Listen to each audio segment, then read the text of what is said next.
Aduh, Pak, ini mobil apa kandang ayam? Edisi terbatas ya, terbatas sebentar lagi ambruk. Pak, bisa tolong kami? Jalanan berkelok di kawasan perbukitan itu sepi. Senja baru saja mulai merentangkan selimut jingganya di ufuk barat, menciptakan bayangan panjang dari pepohonan pinus yang berdiri kaku seperti penjaga di sisi jalan.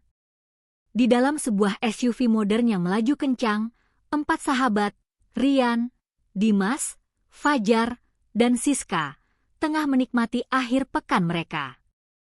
Musik berdentum kencang, seirama dengan gelak tawa mereka yang memenuhi kabin mobil. Rian, yang memegang kemudi, adalah tipe pemuda yang sukses di usia muda, tampan, kaya, dan sedikit arogan. Dimas, di sebelahnya, adalah si paling tahu soal mesin. Ia tak pernah berhenti bicara tentang modifikasi mobilnya dan meremehkan kendaraan lain. Lihat dong, handlingnya, serunya setiap kali Rian menikung tajam.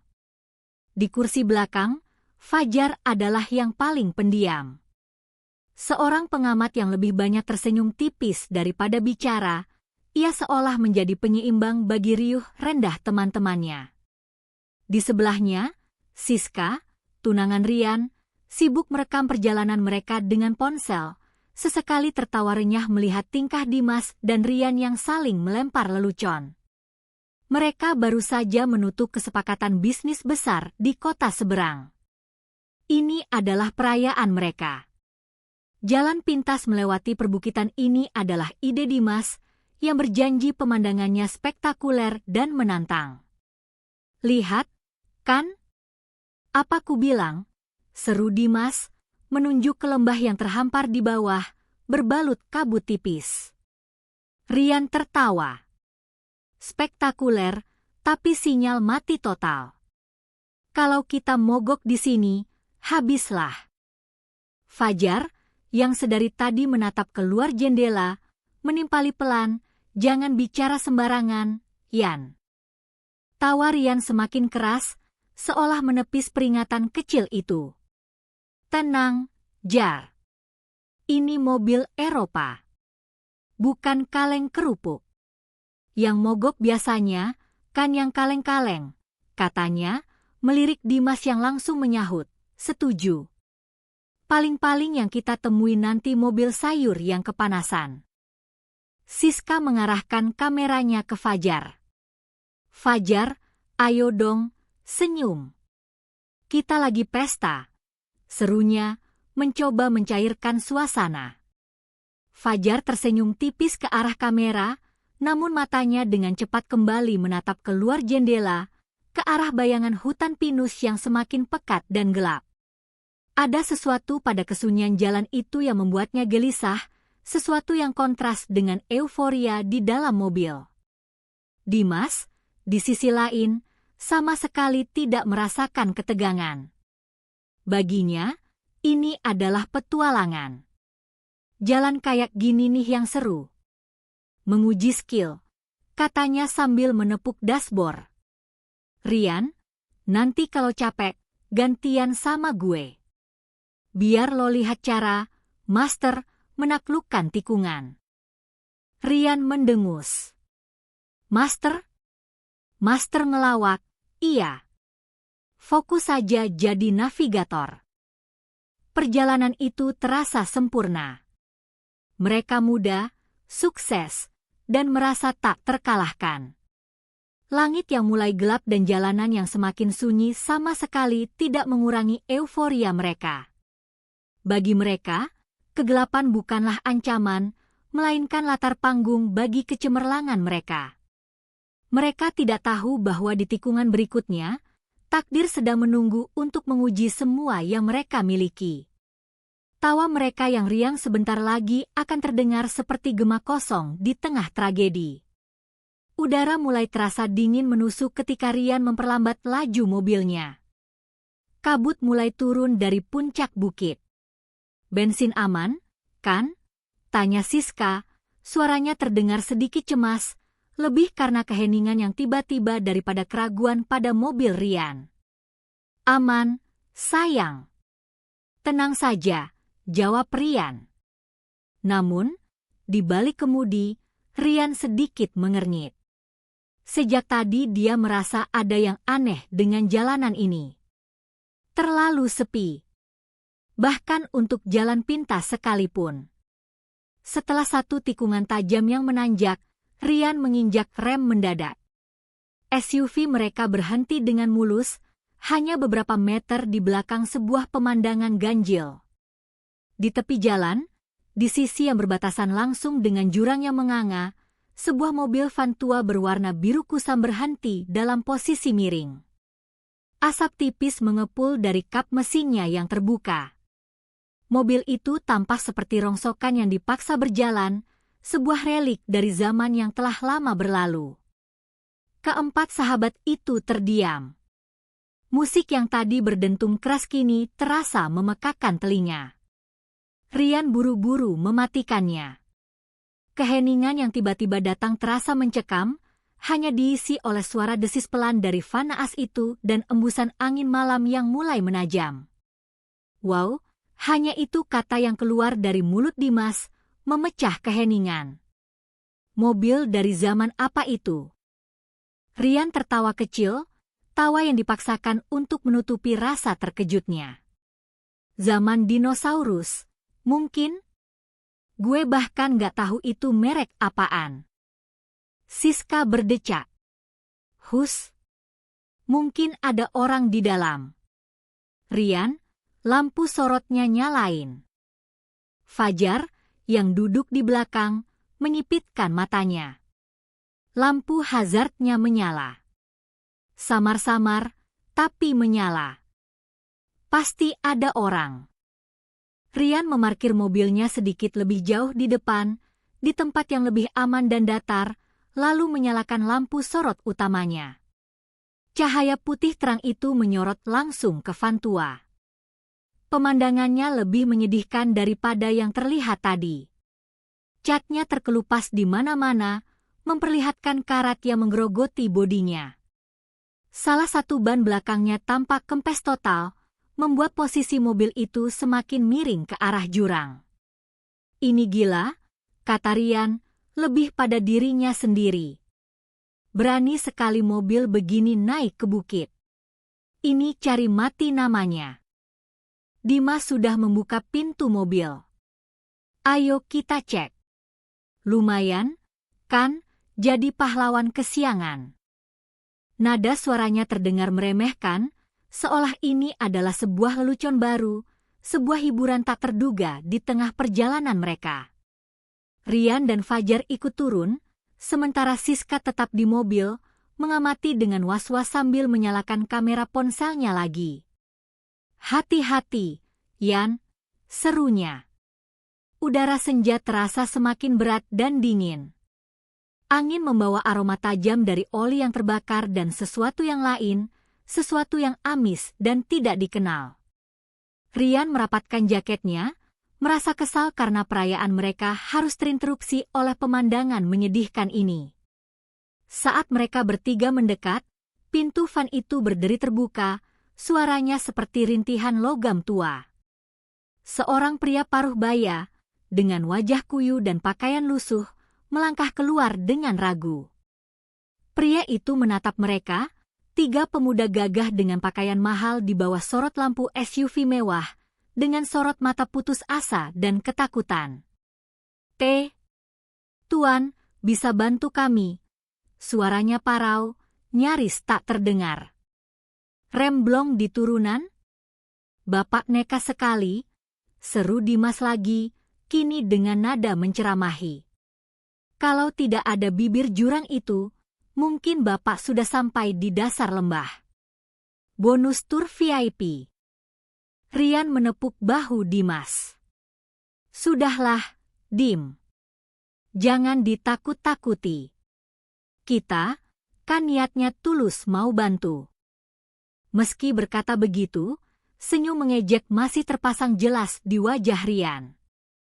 Memangnya apanya yang rusak, Pak? Karetnya putus.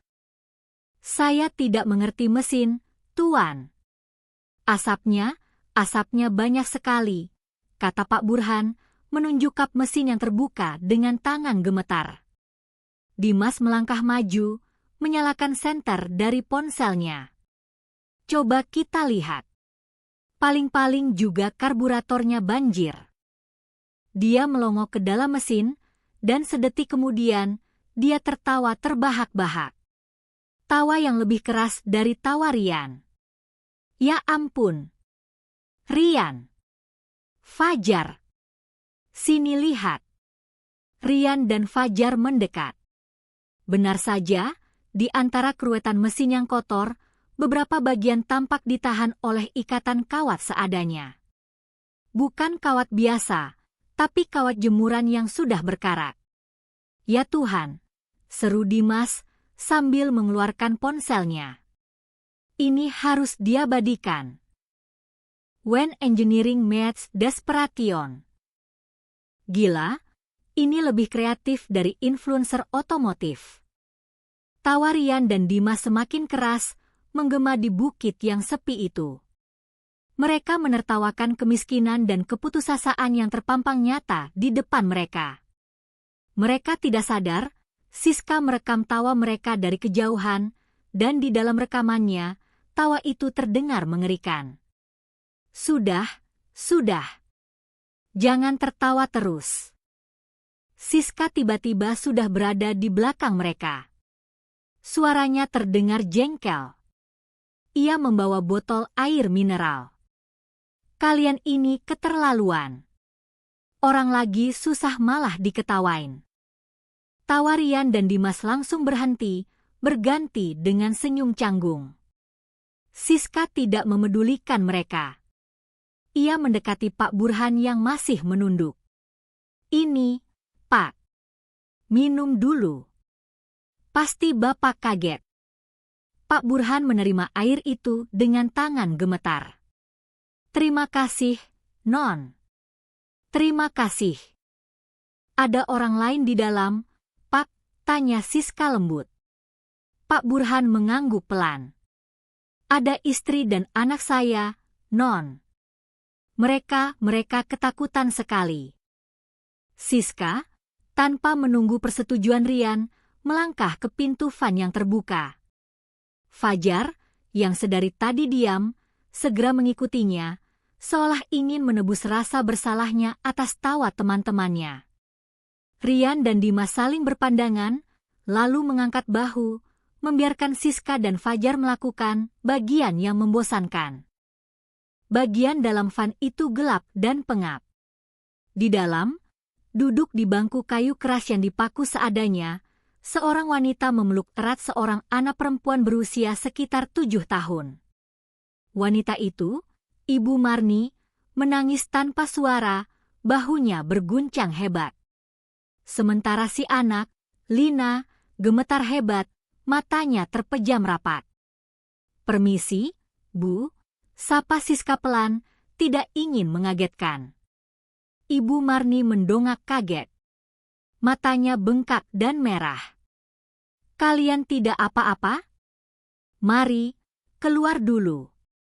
Di sini gelap sekali, ajak Siska. Tidak, Non. Tidak. Kami di sini saja, bisik Ibu Marni, suaranya parau. Lina, dia tidak bisa kena angin malam. Dia sedang sakit. Siska mengamati anak itu lebih dekat. Wajahnya pucat pasi seperti kertas, bibirnya kering dan pecah-pecah. Napasnya terdengar pendek-pendek dan berbunyi. Ini bukan sakit biasa. Fajar, yang berdiri di pintu, menyalakan senter ponselnya. Cahaya itu memperjelas kondisi si anak dan juga sesuatu yang lain. Bau di dalam van itu aneh. Bukan bau bensin atau oli, tapi bau obat-obatan yang tajam dan sedikit amis, seperti bau rumah sakit yang pekat. Firasat buruk Fajar semakin kuat.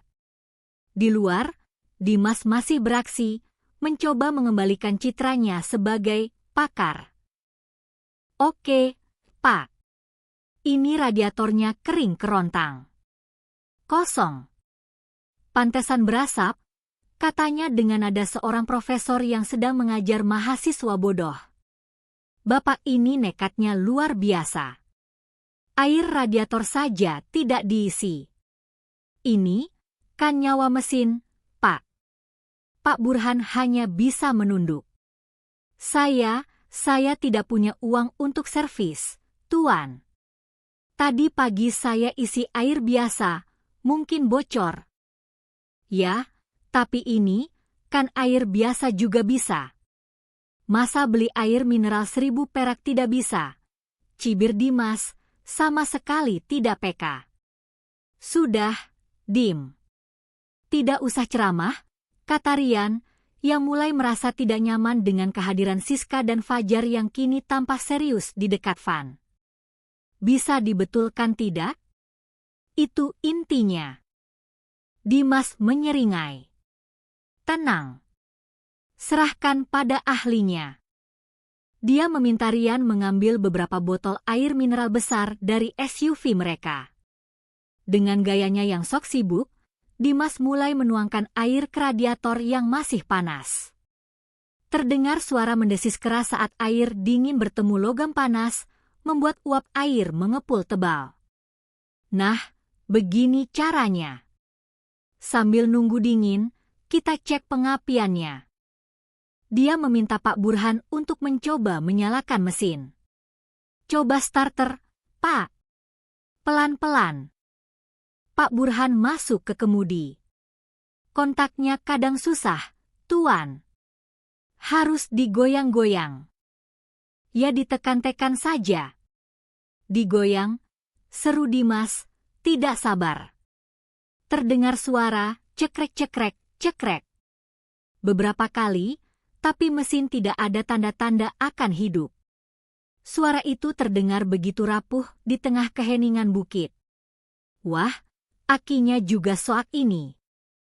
Dimas tertawa lagi, kali ini tawa, kemenangan, karena diagnosanya benar. Komplit sekali penderitaan mobil ini. Bapak dapet jackpot. Rian ikut terkekeh, meski lebih pelan. Jadi bagaimana, Pak Ahli? Gagal. Bukan gagal.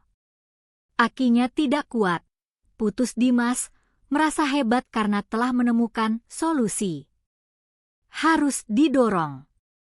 Sekali dorong juga nyala ini. Mendorong mobil di jalanan datar saja sudah melelahkan. Ini di jalan menanjak, sempit, dan di tepi jurang yang gelap. Kamu gila, Dim? Kita dorong di mana? Ke jurang? Tanya Rian, nada arogannya berganti jadi cemas. Tidak. Tenang, kata Dimas, otaknya bekerja cepat mencari cara agar solusinya tidak terlihat bodoh. Kita dorong mundur dulu sedikit, cari tempat yang agak datar, baru kita dorong maju. Bapak yang dikemudi, siap-siap injak kopling, mainkan gasnya. Pak Burhan tampak ragu dan semakin ketakutan.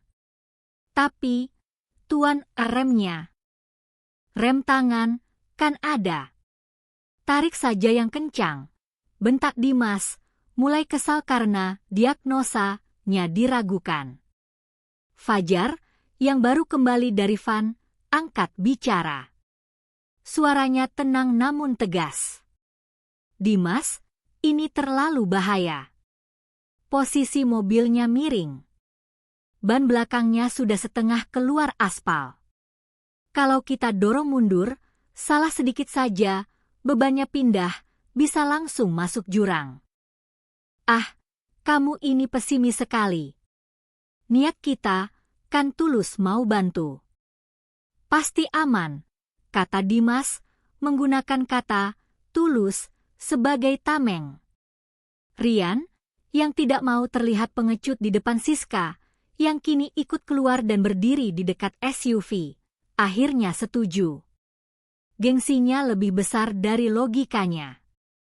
Oke, kita coba. Tapi pelan-pelan. SIS, kamu jangan dekat-dekat. Lalu dia menambahkan, kamu rekam saja, SIS. buat kenang-kenangan. Misi penyelamatan kita. Siska, walau ragu, menuruti. Ia kembali ke SUV dan mulai merekam dari kejauhan dengan ponselnya. Momen itu terasa surreal. Teman-temannya akan melakukan hal berbahaya, dan dia diminta mendokumentasikannya seolah itu tontonan. Rian, Dimas, dan Fajar yang terpaksa ikut mengambil posisi di belakang van.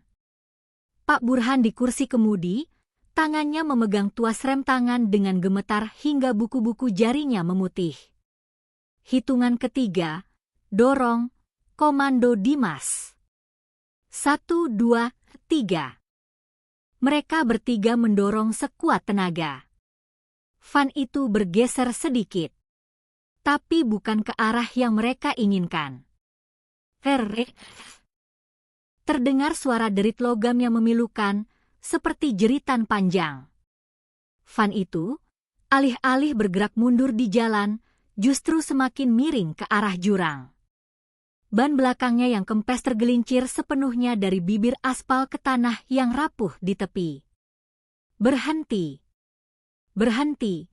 Teriak Fajar sambil melompat mundur.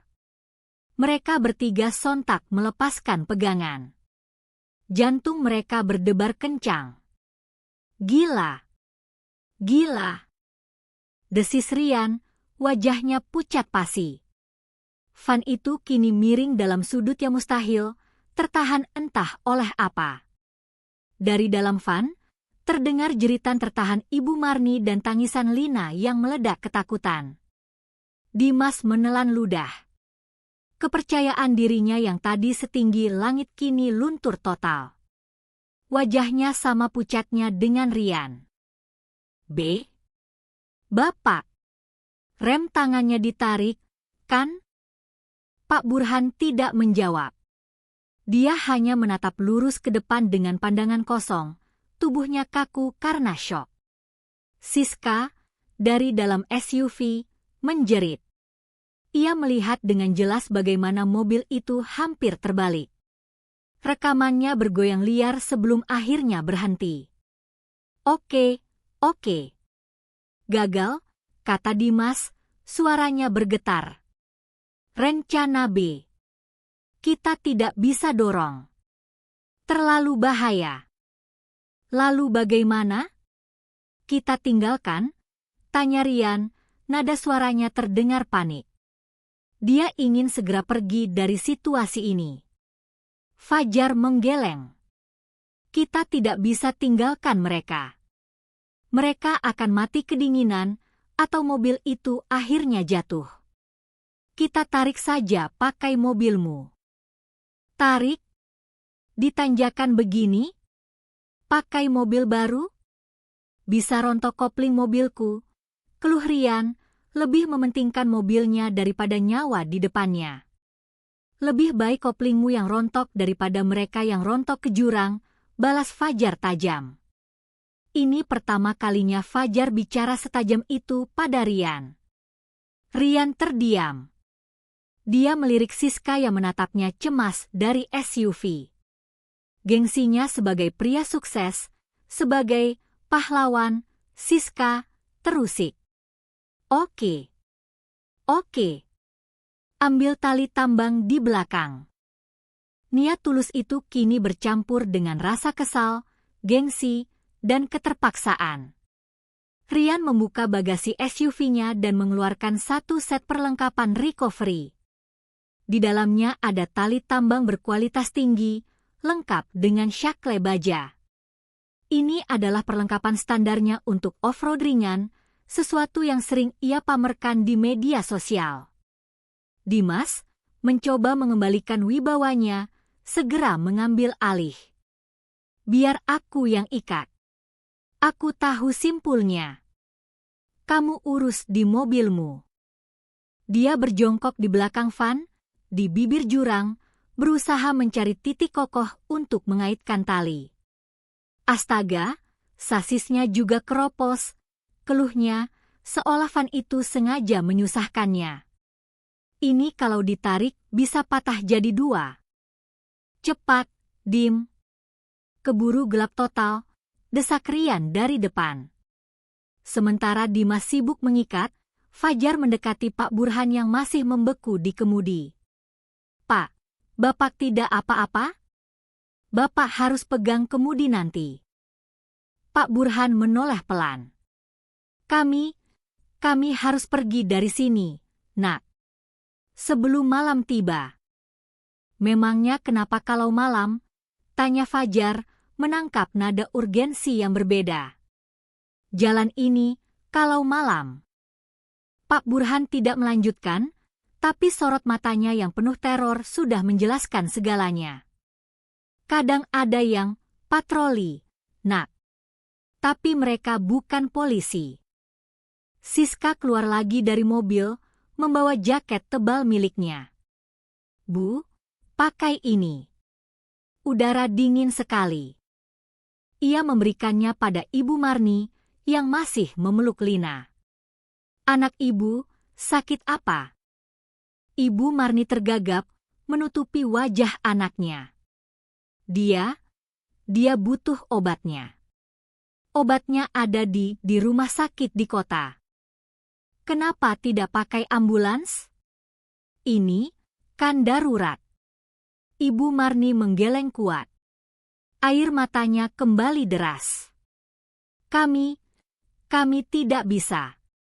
Kami harus pergi diam-diam. Kecurigaan Fajar dan Siska mulai tumbuh.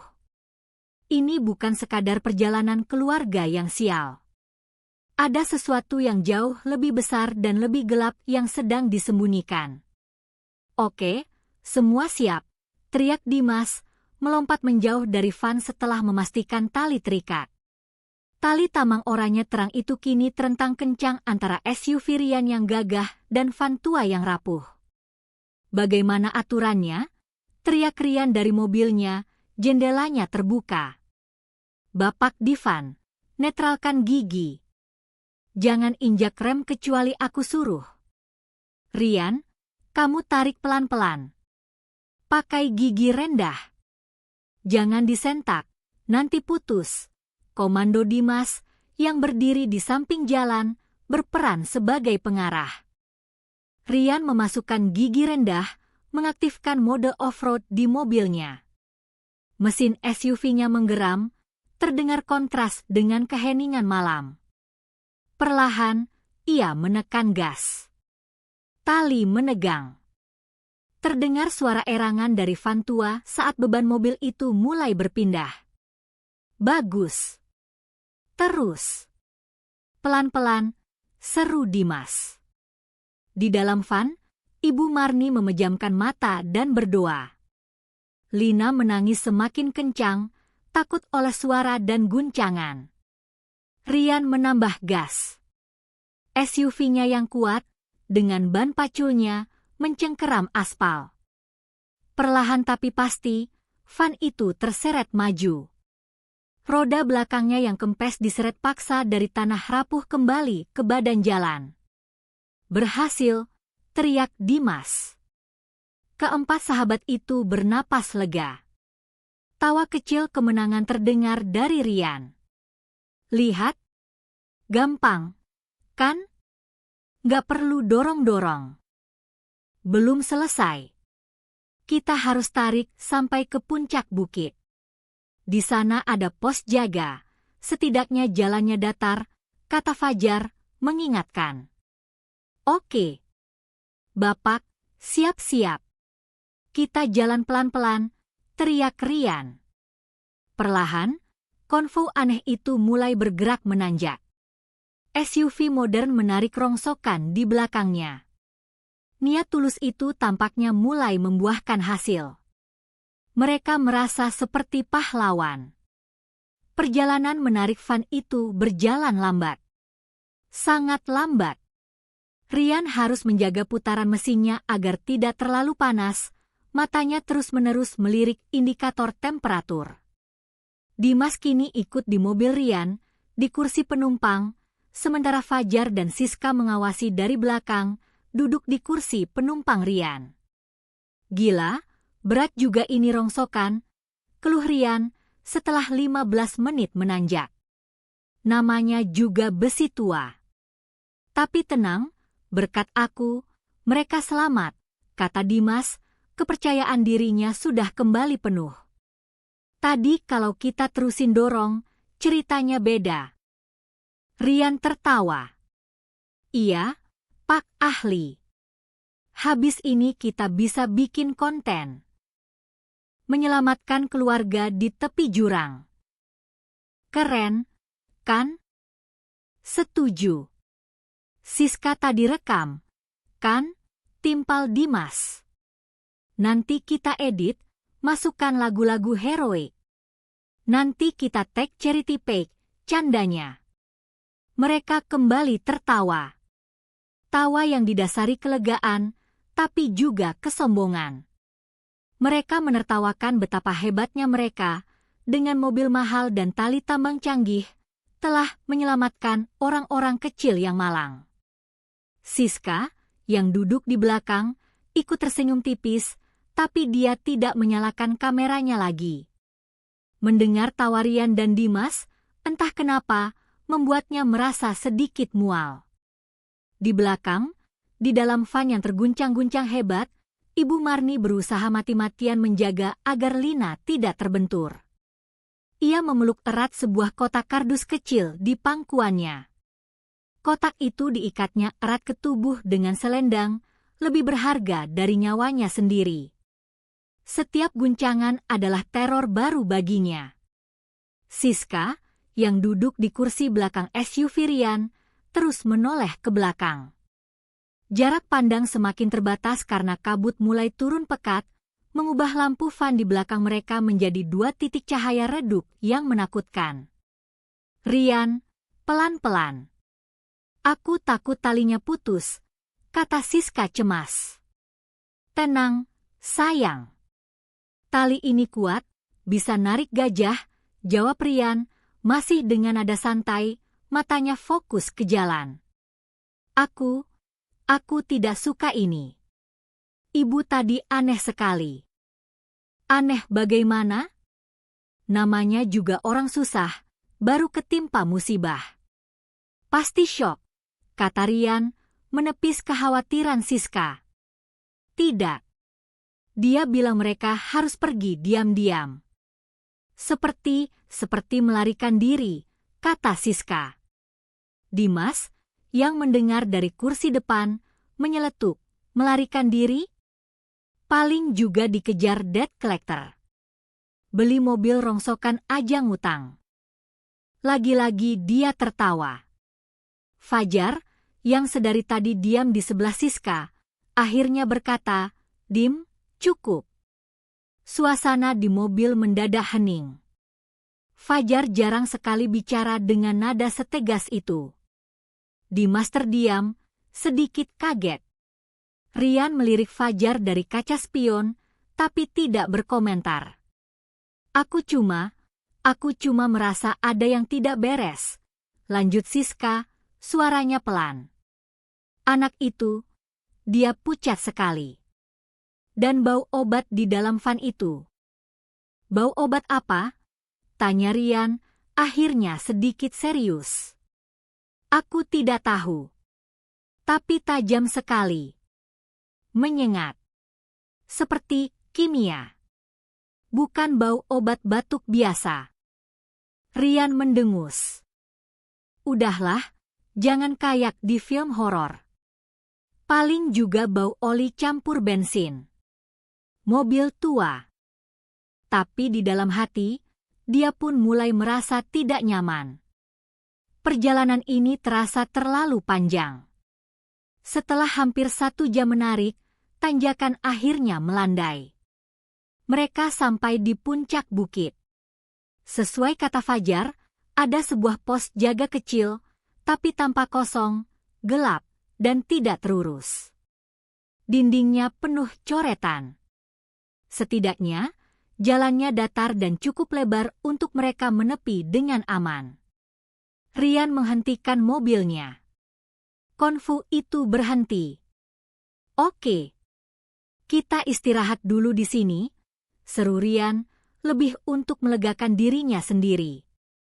Mereka semua turun. Kaki mereka terasa kaku. Udara di puncak lebih dingin dan menusuk. Pak Burhan keluar dari van, kakinya gemetar. Dia berjalan sempoyongan ke arah Rian dan langsung membungkuk dalam-dalam, mencoba bersujud. Terima kasih, Tuan, Non. Saya tidak tahu harus balas apa. Rian, yang kaget dan malu, buru-buru menahan bahu Pak Burhan. Santai, Pak. Tidak usah begini. Yang penting sudah aman. Dimas segera mengecek tali. Aman. Tidak ada yang lecek. Tali mahal memang beda. Selanjutnya bagaimana? Kita tidak mungkin menarik mereka sampai kota, kata Fajar, praktis. Kopling mobilmu bisa jebol, Yan.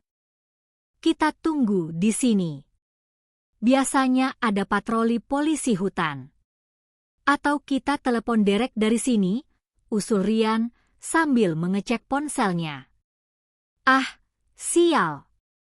Masih tidak ada sinyal sama sekali.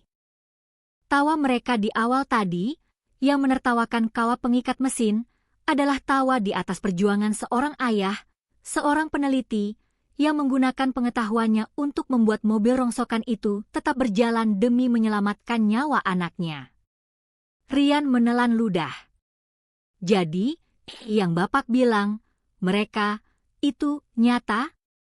Mereka mengejar kami sejak di kota. Mereka tidak akan berhenti, kata Pak Burhan. Dimas menunduk, malu. Maaf, Pak. Saya tidak tahu.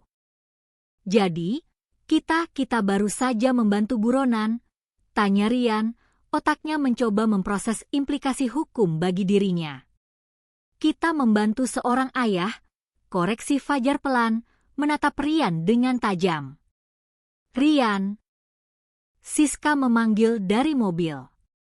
Suaranya bergetar hebat. Anaknya. Ibu Marni sudah menyuntikkan obat itu. Tapi Lina tidak bereaksi. Napasnya yang tadi pendek-pendek kini berhenti. Dia butuh rumah sakit. Dia butuh peralatan, jerit Ibu Marni, histeris, mengguncang-guncang tubuh kecil Lina. Oke. Rian panik. Rasa bersalah, takut, dan adrenalin bercampur aduk. Kita bawa mereka.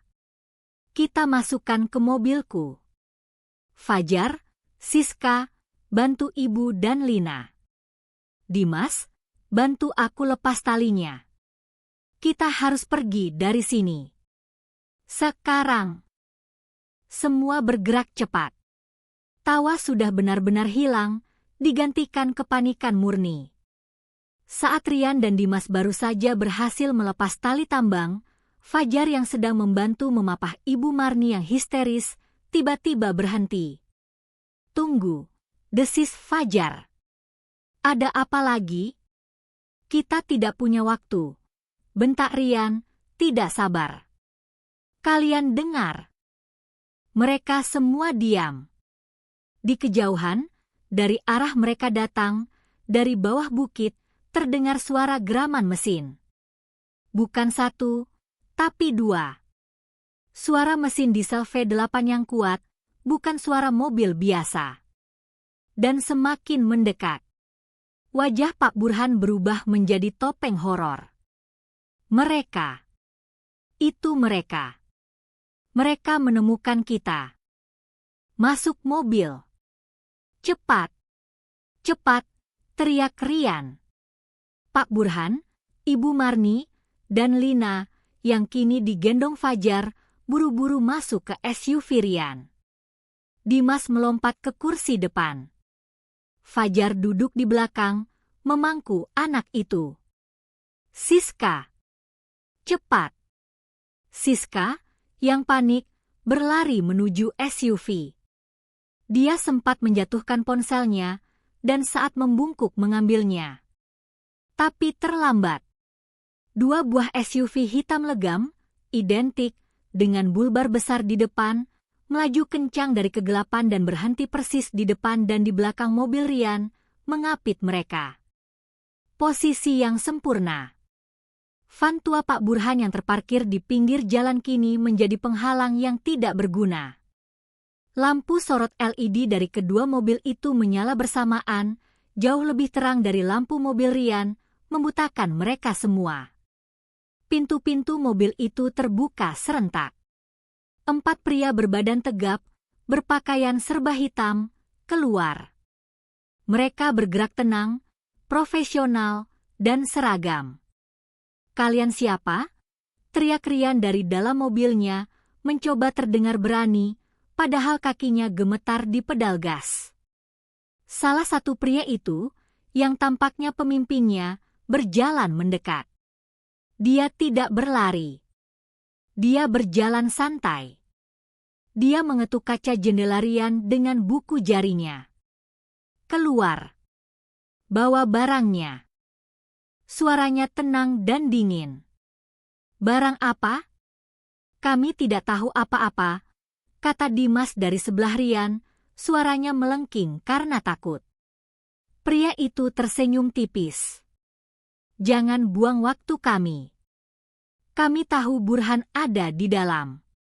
Serahkan obatnya, dan kalian, anak-anak muda, bisa pergi. Kami tidak ada urusan dengan kalian." Rian menatap Pak Burhan lewat kaca spion. Pria itu gemetar hebat, memeluk istrinya. "Rian, jangan!" bisik Siska dari belakang. Tidak jelas apa maksudnya. "Jangan berikan? Atau jangan lawan?" Rian bimbang.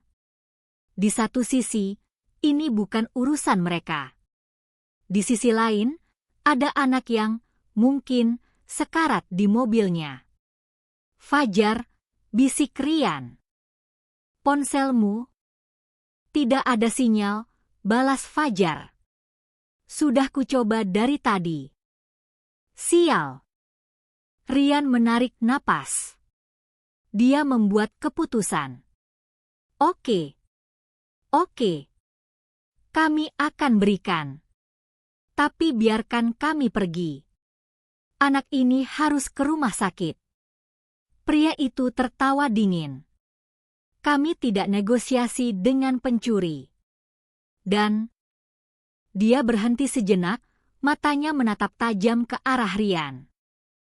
"Saksi." Kata terakhir itu menggantung di udara, penuh ancaman. Pria itu memberi isyarat dengan dagunya. Dua anak buahnya bergerak ke pintu belakang. Fajar mencoba mengunci pintu, tapi salah satu dari mereka, tanpa ragu, memecahkan kaca jendela belakang dengan gagang pistol. "Tidak," jerit Siska. Mereka menarik Fajar keluar, membantingnya ke aspal. Mereka lalu menyeret Pak Burhan dan Ibu Marni keluar dari sisi lain. "Ambil kotaknya," perintah si pemimpin. Satu orang lagi menggeledah Ibu Marni, merampas kotak kardus yang masih di dekatnya. Dia membukanya, memeriksa isinya, lalu mengangguk pada si pemimpin. "Hanya ini?" tanya si pemimpin pada Pak Burhan. Pak Burhan mengangguk pasrah, air matanya sudah kering.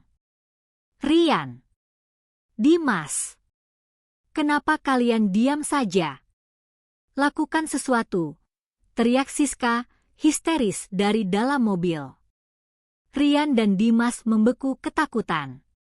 Semua kesombongan dan kehebatan mereka lenyap. Di hadapan bahaya nyata, mereka tak lebih dari pengecut yang bersembunyi di balik mobil mahal. Si pemimpin mengambil kotak itu, memeriksanya. Bagus. Dia lalu menatap Rian dan Dimas yang pucat. "Kalian, niatnya tulus mau bantu, ya?" Dia tertawa. Tawa yang kering dan menakutkan. Jauh lebih menakutkan dari tawa Rian dan Dimas tadi. Lain kali, Jangan ikut campur urusan orang. Niat tulus bisa membunuhmu. Sekarang, apa yang harus kita lakukan pada kalian? Pria itu berjalan mengelilingi SUV Rian, mengetuk-metuk bodinya. Mobil bagus. Sayang sekali. Tolong, jangan sakiti kami. Ambil mobilnya. Ambil dompet kami. Cicit Rian, suaranya bergetar. Kami tidak akan menyakiti kalian. Pria itu berhenti di depan van tua Pak Burhan. Kami hanya akan menghilangkan barang bukti. Dia memberi isyarat lagi. Salah satu anak buahnya mengeluarkan jeriken bensin dari SUV hitam mereka. Tidak, seru Pak Burhan, mencoba bangkit tapi langsung ditendang hingga tersungkur. Mereka menyiram van tua itu dengan bensin, aromanya langsung memenuhi udara. Ini rongsokannya merepotkan, kata si pemimpin. Dan kalian? Dia menatap Rian, Dimas, Siska, dan Fajar yang masih di tanah. Kalian melihat terlalu banyak. Jantung Rian serasa berhenti berdetak. Mereka akan dibunuh. Mereka akan dibakar bersama van itu untuk menghilangkan jejak. Tunggu. Itu suara Fajar. Dia bangkit perlahan, tangannya berdarah kena pecahan kaca, tapi suaranya tetap tenang. Ambil mobilnya. Ambil obatnya. Ambil semuanya. Tapi jangan sakiti mereka. Si pemimpin menaikkan alis. Pahlawan? Kamu mau apa? Lina. Anak itu. Fajar menunjuk ke SUV Rian. Dia sudah meninggal. 10 menit yang lalu. Waktu seolah berhenti. Keheningan total. Siska, yang dari tadi memeluk anak itu, menatap tangannya. Tidak ada napas. Tidak ada detak jantung. Tubuh kecil itu sudah dingin. Tidak. Lina. Ibu Marni meraung, raungan yang tidak manusiawi, penuh duka. Dia mencoba berlari ke SUV, tapi ditahan. Seluruh kepanikan, pengejaran, pencurian, semuanya sia-sia. Lihat, sudah terlambat, kata si pemimpin dingin. Setidaknya, dia pergi dengan tenang. Dia menatap Fajar. Kamu cerdas. Tapi salah. Dia mengambil korek api. Sekarang, enyahlah kalian. Apa maksudmu? Tanya Rian, bingung, masih gemetar di dalam mobil. Pergi. Bawa mayat itu. Bawa teman-teman kalian. Pergi dari sini dan jangan pernah bicara soal ini pada siapapun. Atau kami akan cari kalian. Kami tahu siapa kalian, kata si pemimpin. Mereka tidak mengerti. Kenapa mereka dilepaskan? Si pemimpin menjentikan korek api dan melemparkannya ke van. Api langsung menyambar, melalap van tua itu dalam sekejap. Kobaran api oranye itu menerangi wajah-wajah mereka yang pucat, menerangi air mata Ibu Marni. Mobil itu sudah kami pasangi pelacak sejak awal, kata si pemimpin di tengah deru api, seolah menjelaskan pada murid bodoh. Bos kami hanya ingin asetnya kembali dan jejaknya hilang. Van ini adalah jejaknya. Tugas kami selesai. Dia dan anak buahnya kembali ke SUV hitam mereka. Mereka tidak berlari. Mereka berjalan tenang. Tanpa berkata apa-apa lagi, mereka menyalakan mesin dan pergi, menghilang di kegelapan, secepat mereka datang. Meninggalkan 4 sahabat yang gemetar. Meninggalkan Pak Burhan dan Ibu Marni yang meraung pilu di tepi jalan. Dan meninggalkan mayat Lina yang mendingin di dalam SUV mewah Rian. Hening. Hanya ada suara desis api yang membakar Van dan tangisan Ibu Marni yang menyayat hati. Rian, Dimas, Siska, dan Fajar berdiri mematung. Kobaran api itu memantul di mata mereka yang kosong. Tawa mereka beberapa jam lalu, tawa yang meremehkan Van itu, tawa yang menghina kawat pengikat mesin, tawa yang merasa hebat karena bisa membantu. Tawa itu kini terdengar lagi di telinga Rian. Tapi kini terdengar seperti ejekan iblis menggema di lembah yang sunyi.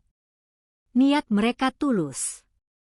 Tapi tulus yang dilumuri kesombongan. Tulus yang dibarengi tawa merendahkan.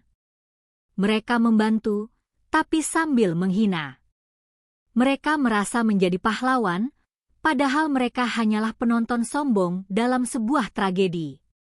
Dan kini, tawa itu telah berbalik. Tawa itu telah membakar habis sisa-sisa kepolosan mereka.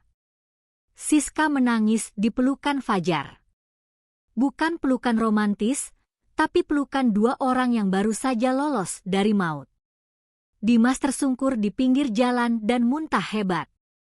Rian bersandar di mobilnya, kakinya lemas tak sanggup berdiri, bau bensin dan ban terbakar memenuhi penciumannya.